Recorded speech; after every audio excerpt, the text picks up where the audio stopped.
Halo teman-teman, selamat datang di video pembelajaran ini. Pada video kali ini, saya akan membahas tentang penggunaan vektor dalam hukum kolom. Khususnya, bagaimana menentukan gaya listrik tidak hanya dari besarnya saja, tetapi juga arah gayanya menggunakan konsep vektor. Materi ini sangat penting karena dalam banyak kasus, gaya listrik bekerja dalam dua dimensi, sehingga tidak bisa diselesaikan hanya dengan perhitungan skalar saja. Sebelumnya, perkenalkan, saya perwakilan dari kelompok 2 ingin menjelaskan bahwa video ini dibuat untuk memenuhi salah satu tugas dari mata kuliah Medan Listrik dengan dosen pengampu Bapak Dr. Hardianto, SPD MSI. Saya Rudi sebagai moderator, Fadil Al-Hadi sebagai editor, Muhammad Apis Maulana sebagai pemateri, dan Rafli Marsyano Alpa sebagai penyusun skrip. Semoga video ini dapat membantu teman-teman dalam memahami materi ini dengan lebih baik. Lanjut ke materi pembahasan. Yang pertama yaitu hukum kolom, yang kedua vektor, dan yang ketiga menghitung gaya muatan. Nah, pertama kita akan membahas tentang hukum kolom. Hukum kolom menjelaskan tentang gaya tarik-menarik atau tolak-menolak antara dua muatan listrik. Rumusnya F sama dengan K Q1 Q2 per R kuadrat, yang dimana F itu gaya listrik atau Newton, K itu konstanta kolom atau 9 kali 10 pangkat 9 Newton meter kuadrat. Q1 dan Q2 itu besaran muatan atau kolom, dan R yaitu jarak antara dua muatan atau meter. Selanjutnya kita membahas tentang vektor. Besaran seperti gaya listrik dan medan listrik adalah vektor. Artinya punya yang pertama yaitu besar atau nilai, yang kedua yaitu arah. Biasanya ditulis dengan simbol seperti I atau I topi yaitu arah sumbu X, J atau J topi yaitu arah sumbu Y, dan K atau K topi yaitu arah sumbu Z. Lanjut kita membahas tentang menghitung dua gaya muatan, yaitu menggunakan vektor dalam hukum kolom. F sama dengan K kali Q1 Q2 per R kuadrat. Misalkan Q1 terletak di titik 6.6 dan Q2 terletak di titik 2.3. Interaksi antara dua muatan tersebut adalah berupa gaya kolom. Dikarenakan tandanya sama-sama positif, maka kita tahu bahwa gaya yang timbul adalah tolak-menolak. Jadi Q1 mendapatkan gaya ke kanan atas dan Q2 mendapatkan gaya ke kiri bawah. Nah, sekarang kita perlu menyatakan arah dari gaya-gaya ini dengan angka. Jadi, tidak sekedar kita asumsikan tadi kanan atas dan kiri bawah. Nah, kita sekarang mencoba menghitung gaya tersebut menggunakan konsep vektor. Ketika menggunakan vektor, apa sih pertama-tama bisa kita nyatakan dalam bentuk vektor yang sudah diketahui tadi, yaitu Q1 dan Q2. Kita bisa tuliskan di sini untuk Q1 yaitu R1 dengan tanda panah di atas. R vektor 1 sama dengan 6 I topi tambah 6 J topi. R vektor 2 sama dengan 2 I topi tambah 3 J topi. Nah, untuk R kuadrat yaitu posisi Q2 relatif terhadap 0,0. Kita sudah mendapatkan ekspresif vektor dari posisi kedua muatan tersebut. Nah, untuk pertanyaannya, berapakah gaya kolom yang dirasakan oleh gaya Q1 atau F1 akibat keberadaan Q2 atau F2? Nah, itu bisa kita simbolkan F12. Persamaannya yaitu F vektor 12 sama dengan K kali Q1 Q2 per magnitudo R vektor 12 pangkat 2 sama dengan R topi 12. Nah, coba kita bandingkan persamaan ini dengan persamaan sebelumnya. Yang berbeda tentu saja F12 di sini berupa vektor dan ada indeks 12-nya di sini. Jadi lebih jelas ini gaya yang mana, lalu ada juga R12. R12 di sini adalah jarak muatan 1 dan muatan 2. Lalu kita juga punya R topi 1, 2. Ini yang menentukan arah gayanya nanti. Nah, untuk R vektor 1, 2 bisa kita tuliskan sebagai R vektor 1, 2 sama dengan R vektor 1 dikurang R vektor 2. Persamaan ini F vektor 1, 2 sama dengan K kali Q1 Q2 per magnitudo R vektor 1, 2 pangkat 2 dikali R topi 1, 2. Kita bisa mengganti persamaan ini dengan F vektor 1, 2 sama dengan K Q1 2 per magnitudo R vektor 1, 2 pangkat 2 dikali R vektor 1, 2 per magnitudo R vektor 1, 2. Karena magnitudo R vektor 1, 2 di bawah ini memiliki besaran yang sama, maka kita bisa memasukkan dan diganti kuadratnya menjadi pangkat 3, yaitu menjadi F vektor 1, 2 sama dengan K kali Q1 Q2 per magnitudo R vektor 1, 2 pangkat 3 dikali R vektor 1, 2. Nah, inilah persamaan terakhirnya. Persamaan ini banyak sekali kita gunakan dalam mengerjakan gaya-gaya yang bekerja pada elektrostatis.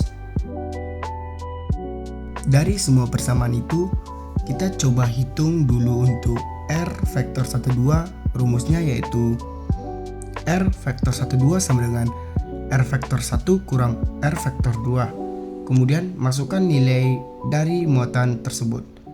R vektor 1, 2 sama dengan 6 kurang 2 I topi tambah 6 kurang 3 J topi. Hasilnya R vektor 1, 2 sama dengan 4 I topi tambah 3 J topi. Inilah R vektor 1, 2 atau jarak daripada muatan 1 dan 2. Nah, untuk lebih jelasnya, di garis koordinat tersebut dari titik R2 ke sumbu X melompat sebanyak 4 dan dari titik R1 ke sumbu X melompat sebanyak 3. Untuk hasil ini R vektor 1, 2 sama dengan 4 I topi tambah 3 J topi. Tinggal kita masukkan ke persamaannya. F vektor 1, 2 sama dengan K kali Q1 Q2 per magnitudo R vektor 1, 2 pangkat 3 dikali R vektor 1, 2. Magnitudo ini perlu dijabarkan jadi magnitudo R1, 2. Bisa dituliskan, kemudian masukkan nilainya ke dalam rumus tersebut. Magnitudo R1, 2 sama dengan akar 4 pangkat 2 ditambah 3 pangkat 2 sama dengan akar 25. Jadi akar 25 adalah 5. Nah, di sini kalau kita lihat ada bentuk besaran skalar.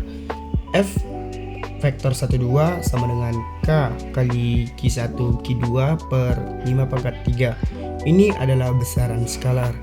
Dan 4I topi tambah 3J topi ini adalah besar vektor.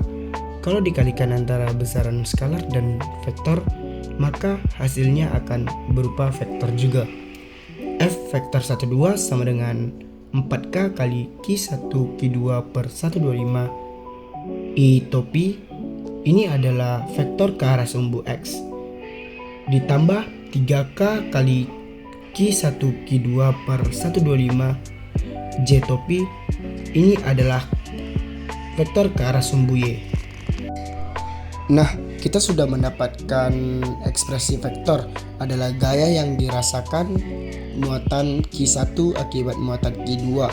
Nah, kalau kita lihat tanda di sini yaitu maka bentuknya Q1 dia memiliki gaya ke arah diagonal kanan atas kita. Maka dari itu resultan dari Fx, Fy dan F12 itu bernilai mengarah ke kanan atas. Ini sesuai dengan pemikiran kita sebelumnya.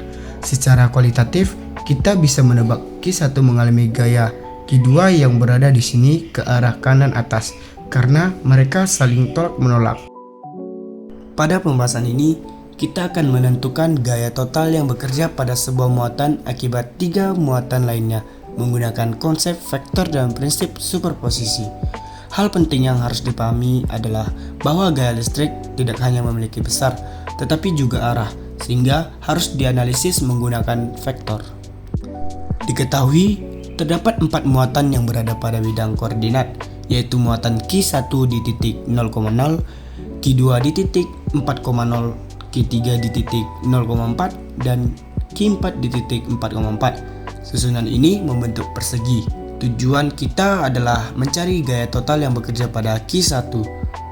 Langkah pertama adalah memahami posisi, karena arah gaya sangat ditentukan oleh letak muatan.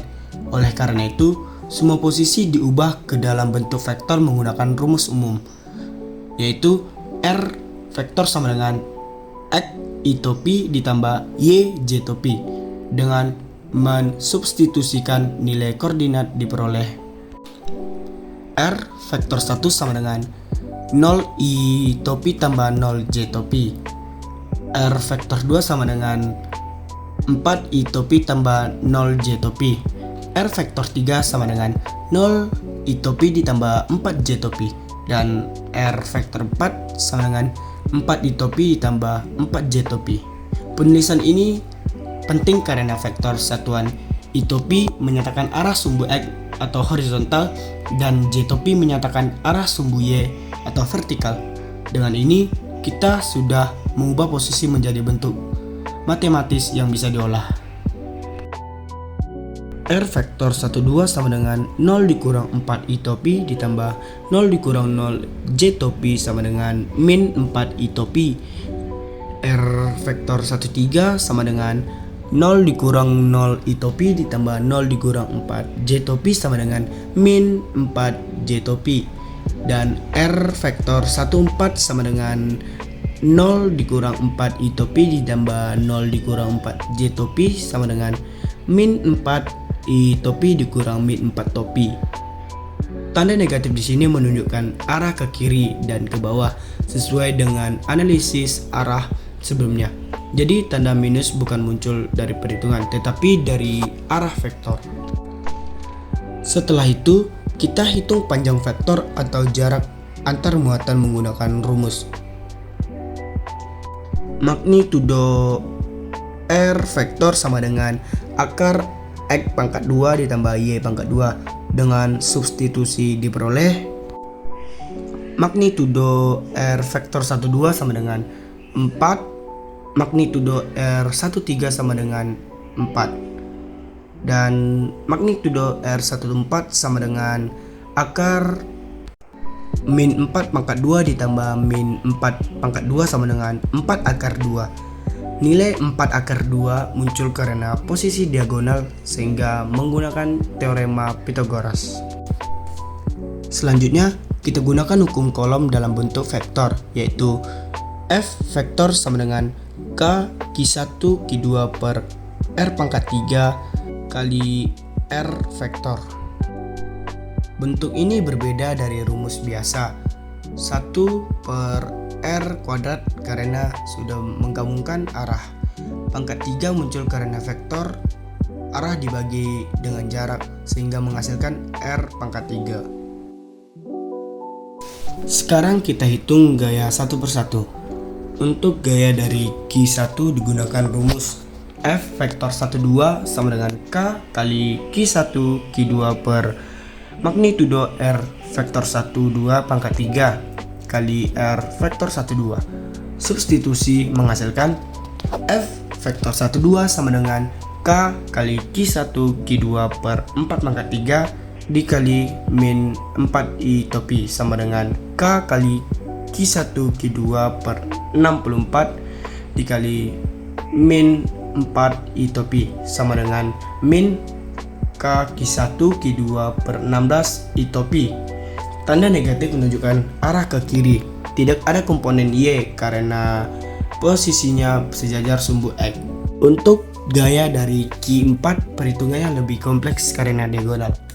F vektor 14 sama dengan K Q1 Q4 per 4 akar 2 pangkat 3 dikali min 4 I topi dikurang 4 J topi.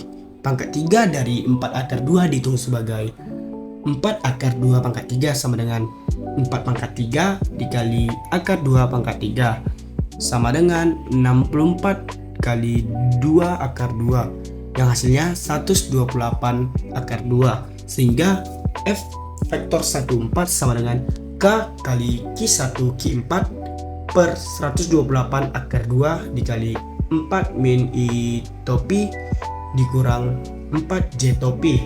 Setelah disederhanakan menjadi min K Q1 Q4 per 32 akar 2 I topi dikurang K Q1 Q4 per 32 akar 2 J topi. Angka 32 berasal dari hasil pembagian 128 dengan 4, sedangkan akar 2 stop karena berasal dari diagonal. Setelah semua gaya didapat, kita gunakan prinsip superposisi, yaitu semua gaya dijumlahkan. F vektor total sama dengan F vektor 12 ditambah F vektor 13 ditambah F vektor 14. Penjumlahan dilakukan per komponen.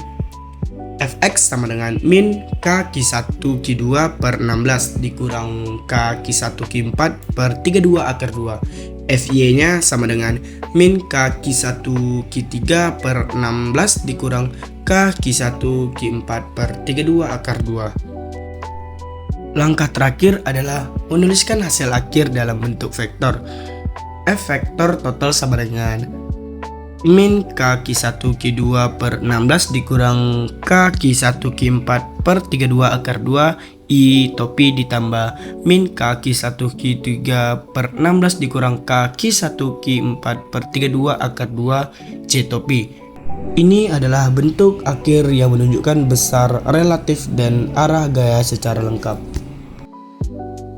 Demikianlah pembahasan mengenai penggunaan vektor dalam hukum kolom yang dapat saya sampaikan. Dari pembahasan ini dapat disimpulkan bahwa penggunaan vektor sangat penting untuk menentukan arah dan besar gaya listrik secara tepat, terutama ketika melibatkan lebih dari satu muatan. Saya menyadari bahwa dalam pembuatan video ini masih terdapat kekurangan. Oleh karena itu, saya sangat mengharapkan kritik dan saran yang membangun. Terima kasih atas perhatiannya teman-teman. Sekian dan terima kasih.